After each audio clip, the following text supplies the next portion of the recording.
ഇന്നലെ പൂത്ത തകരെയാണ് VD സതീശൻ എന്ന വെള്ളാപ്പള്ളിയുടെ പരാമർശം രാഷ്ട്രീയ മാന്യതയുടെ അതിർവരമ്പുകൾ ലംഘിക്കുന്നത്. രാഷ്ട്രീയ പാരമ്പര്യത്തെയും ആസ്തിയെയും കുറിച്ചുള്ള ചോദ്യങ്ങൾ ഉന്നയിച്ചാണ് വെള്ളാപ്പള്ളി VD സതീശനെ ഇത്തരത്തിൽ പരിഹസിച്ചത്. കഴിഞ്ഞ കുറച്ചു നാളുകളായി വെള്ളാപ്പള്ളി നടത്തുന്ന വർഗീയതയ്ക്കെതിരെ VD സതീശൻ നടത്തുന്ന പ്രതികരണങ്ങളാണ് അദ്ദേഹത്തെ പ്രകോപിപ്പിക്കുന്നത്.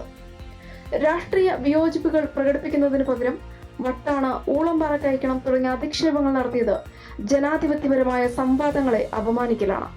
തന്നെ വേട്ടയാടാൻ ശ്രമിക്കുന്ന സതീശന്റെ ഉപ്പാപ്പ വിചാരിച്ചാലും തന്നെ തകർക്കാൻ കഴിയില്ലെന്ന് വെള്ളാപ്പള്ളി പരിഹസിച്ചു. സതീശന്റേത് മുഖ്യമന്ത്രി സ്ഥാനത്തിന് വേണ്ടിയുള്ള അടവ് നയമാണെന്നും അദ്ദേഹത്തെ ഊളംപാറയിൽ ചികിത്സിക്കണമെന്നും സതീശൻ ലീഗിന്റെ ഗുഡ് ബുക്കിൽ കയറാൻ തന്നെ വർഗീയവാദിയാക്കി ചിത്രീകരിക്കുന്നുവെന്നും അദ്ദേഹം ആരോപിച്ചു.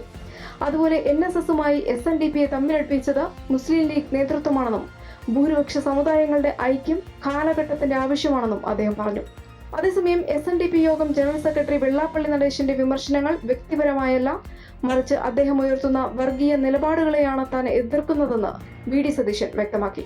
തനിക്കെതിരെയുള്ള ഇത്തരം മോശം പദപ്രയോഗങ്ങളിൽ തളരില്ലെന്നും ജനങ്ങൾ എല്ലാം കാണുന്നുണ്ടെന്നുമാണ് VD സതീശൻ പ്രതികരിച്ചത്.